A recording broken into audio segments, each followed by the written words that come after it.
அவசியமில்லை. நீங்கள் நெஞ்சுக்குள் எழுதிக் கொள்ளலாம். ஆனால் அதற்கான பதில் ஒரு நாளில் எழுதப்படுகிற பதில் அல்ல, உங்கள் வாழ்நாள் முழுக்க எழுதப்பட வேண்டிய பதில். உங்களுக்கு நான் கொண்டு வந்திருக்கிற கேள்வி ஒன்றுதான், உங்களில் எத்தனை பேருக்கு லட்சியம் இருக்கிறது? லட்சியம் என்றால் சமகால தோழர்கள் தோழிகள் என்ன கருதி கொள்கிறார்கள் தெரியுமா?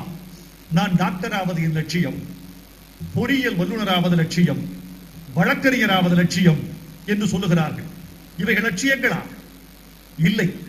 நீங்கள் தேர்ந்தெடுக்கிற துறைகள், டாக்டராவது உனது துறை, பொறியியல் வல்லுநராவது உனது துறை, வழக்கறிஞராவது உனது துறை. நான் டாக்டர் ஆவேன், அது எனது துறை. ஆனால் எய்ட்ஸுக்கு மருந்து கண்டுபிடிப்பேன், அது லட்சியம்.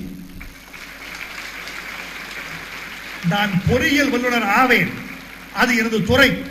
நேனோ டெக்னாலஜியின் மூலமாக 1 லட்சம் ரூபாய்க்கு உடையாத வீடுகள் கட்டிக் கொடுப்பேன், அது லட்சியம். நான் வழக்கறிஞர் ஆவேன், அது நீ தேர்ந்தெடுக்கிற துறை. ஏழைகளுக்கு இலவசமாக வாதிடுவேன், அது லட்சியம். இந்த லட்சியத்தை நீங்கள் எண்ணிக்கொள்ள வேண்டும். இந்த கலை விழாவின் மூலமாக கவிஞர்கள், பேச்சாளர்கள், எழுத்தாளர்கள், பாடகர்கள், பாடகிகள் உருவாகிற போதுதான் நாட்டின் ஒட்டுமொத்த மனித வளம் கூடுகிறது. கல்வி வளத்தால் மட்டுமே ஒரு நாடு முன்னேறி விடுமா?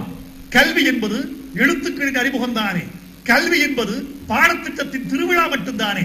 இந்த கல்வி நிறைந்த பிறகு, இந்த பட்டப்படிப்பிலிருந்து விடைபெற்ற பிறகு, இந்த மண்ணுக்கு உங்கள் உடல் வளம், உங்கள் மனவளம், உங்கள் அறிவு வளம், உங்கள் ஆற்றல் வளம் இவற்றை கொடுத்து நீங்கள் பிறந்த போது இருந்த இந்தியாவை விட ஒரு உயர்த்தி பிடித்தால்தான் உங்கள் வாழ்வு வெற்றி பெறுகிறது என்று அர்த்தம்.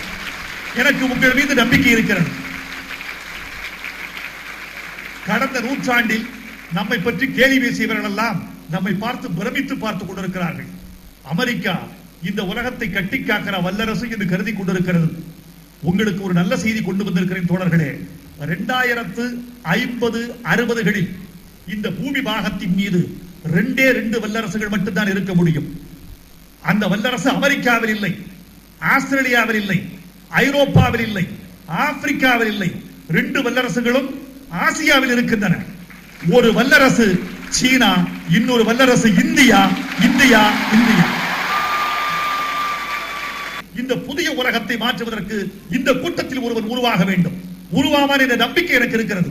நான் இங்கு பேச வந்ததெல்லாம் என் தமிழை காட்டுவதற்கா, இந்த இளைய சமுதாயத்தினுடைய உணர்வுகளை அள்ளிக்கொண்டு செல்வதற்கா அல்ல. நான் கற்ற தமிழ், பெற்ற நம்பிக்கை, இந்த இரண்டையும் எங்கள் இளைய சமுதாயத்துக்கு கொடுத்து இந்த சமுதாயத்தை உயர்த்துவதற்குத்தான் இந்த மேடையை தவிர வேறொன்றுமல்ல. இங்கே பேச்சாளர்கள் பேச்சு போட்டியில் வைக்க வேண்டும். முதல்வர் அவர்களை பார்த்து கேட்கிறேன், நீங்கள் கவிதை போட்டி வைக்க வேண்டும், பேச்சு போட்டி நிகழ்த்த வேண்டும், கட்டுரை போட்டிகள் நிகழ்த்த வேண்டும். இந்த தொழில்நுட்ப கல்லூரிக்கு வருகிற மாணவர்களும் மாணவிகளும் தமிழ் நுட்பத்தை விட்டு தள்ளி போய்விட்டார்கள் என்பது ஒரு சோகம். இந்த தமிழோடு நீங்கள் வாழ வேண்டும் அல்லவா? இது இந்த தொழில்நுட்பம் என்பது உங்கள் உடம்புக்காக, தமிழ் என்பது உங்கள் உயிருக்காக, உங்கள் உணர்வுக்காக. தமிழ் என்ற உயிரும் தமிழ் என்ற உணர்வும் இல்லாவிட்டால் இந்த தொழில்நுட்பம் யாது பயன்? எல்லோரும் வயிற்றுக்கு கீழே தான் சிந்திக்கிறீர்கள்.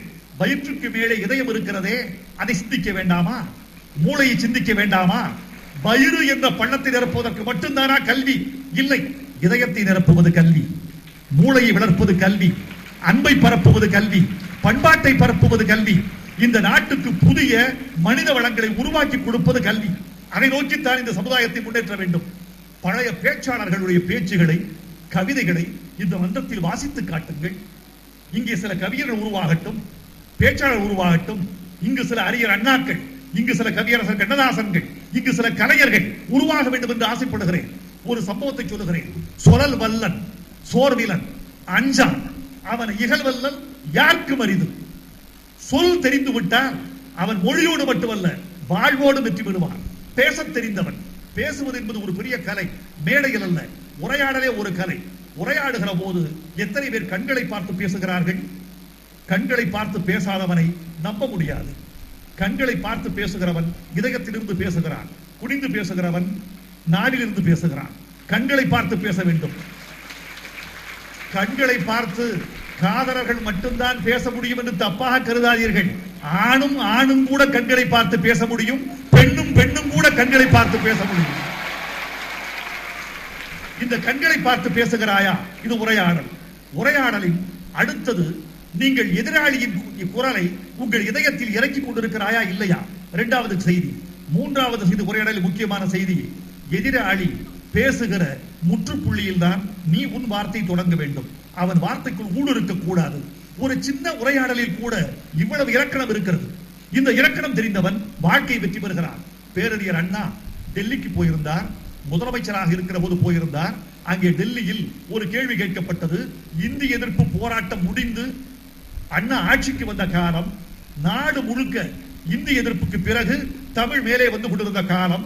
அண்ணாவை பார்த்து ஒரு நிருபர் கேட்கிறார் டெல்லியில், ஏன் நீங்கள் இந்திய ஆட்சி மொழிக கூடாது என்கிறீர்கள்? இவர் திருப்பி கேட்கிறார், நீங்கள் ஏன் இந்திய ஆட்சி மொழியாக வேண்டும் என்று கேட்கிறீர்கள்? அதற்கு நிருபர் சொல்லுகிறார், இது ஜனநாயக நாடு, ஜனநாயகத்தில் எண்ணிக்கை தான் தர்மம். அதிகமான மக்களால் தேர்ந்தெடுக்கப்படுகிறவர் ஜனாதிபதி, அவர்தான் முதலமைச்சர். அதிகமான மக்களால் பேசப்படுகிற மொழி இந்தி மொழி. அதனால் இந்திதானே இந்த நாட்டின் ஆட்சி மொழியாக இருக்கத்தக்கது என்று கேட்டார். நீங்களும் நானுமாக இருந்தால் தடுமாறி போயிருப்போம். அண்ணா சொன்னார், அப்படியா, இதுதான் சொலல் வல்லன் சோர் வீரன் அஞ்சான். அண்ணா சொன்னார், ஓ, அதிகமான மக்களால் பேசப்படுகிற மொழி இந்தி மொழி, அதனால் அதுதான் இந்தியாவின் ஆட்சி மொழி. அப்படியானால் இந்தியாவில் மயில்களின் எண்ணிக்கையை விட காக்கைகளின் எண்ணிக்கை தானே அதிகம். நாம் தேசிய பறவையாக காக்கையை வைத்துக் கொள்ளவில்லை, மயிலைத்தானே வைத்துக் கொண்டிருக்கிறோம் என்று கேட்டார் அண்ணா. இதுவல்லவோ சொல், இதுவல்லவோ வாதம், இதுவல்லவோ தர்க்கம். இந்த தர்க்கம் இல்லை என்றால் டெல்லியை வெற்றி இருக்க முடியுமா? வல்லபாய் பட்டேல் வெளிநாட்டுக்கு போயிருந்தார். வாட்ஸ் யுவர் கல்ச்சர் என்று கேட்டார்கள் அவரை பார்த்து. What's your culture? உடனே திருப்பிடிச்சார் வல்லபாய் பட்டேல், அவர் கல்ச்சர் இஸ் அக்ரிகல்ச்சர். இந்த சொல் ஊட்டமும் இந்த வேகமும் உங்களுக்கு வேண்டும். இளைய தலைமுறையை பார்த்து நான் ஆச்சரியப்படுகிறேன். எனக்கு தெரியாத செய்திகள் நீங்கள் கொட்டி குவித்து வைத்திருக்கிறீர்கள். நான் 40 வயதில் எட்ட முடிந்த ஒரு அறிவினுடைய பள்ளத்தாக்கை 20 வயதில் தொடுகிறீர்கள். எனக்கு இன்னும் கம்ப்யூட்டர் ஆபரேட் பண்ண தெரியவில்லை. எனக்கு என் செல்போனில் இன்னும் SMS கொடுக்க தெரியவில்லை. எனக்கு கார் ஓட்ட தெரியவில்லை. என் வீட்டில் ஒரு ரிமோட்டுக்கு பேட்டரி மாற்ற எனக்கு தெரியவில்லை. ஆனால் இந்த உலகத்தையே உள்ளங்கையில் இயக்கக்கூடிய ஆற்றல் உங்களுக்கு இருக்கிறது, எங்க தோழிமார்களுக்கு இருக்கிறது. இதை பார்த்து ஆச்சரியப்படுகிறேன். இது நாங்கள் அடையாத வெற்றி, நாங்கள் தொட முடியாத உயரம், இது தொட முடியாத சிகரம். நீங்கள் தொட்டு விட்டீர்கள் 20 வயதில். இது மிகப்பெரிய வெற்றி. ஆனால் ஒரு குறை இருக்கிறது, நீங்கள் மேவருத்தம் பார்ப்பதற்கு கொஞ்சம் சிரமப்படுகிறீர்கள். உங்கள் தலைக்கு மேலே ஒரு காற்றாடி சுழந்து கொண்டே இருக்க வேண்டும். தொட்டால் பொத்தான் எரிய வேண்டும், தொட்டால் வாய்ப்பு வர வேண்டும். ஒரு சிரமப்படக்கூடாது. கல்லூரியை முடித்துவிட்டு வெளியே போனால் ஒரு அமெரிக்காவிலிருந்து ஒரு கடிதம் வர வேண்டும். வாஷிங்டன் டிசியில் உட்கார்ந்து கொண்டு ஒரு $20,000 சம்பாதிக்க வேண்டும். ஒரு $10,000 ஒரு காதலி வாங்க வேண்டும். ஒரு $10,000 வீடு வாங்க வேண்டும். இப்படி கருதி கொண்டிருக்கிறீர்கள். ஆனால்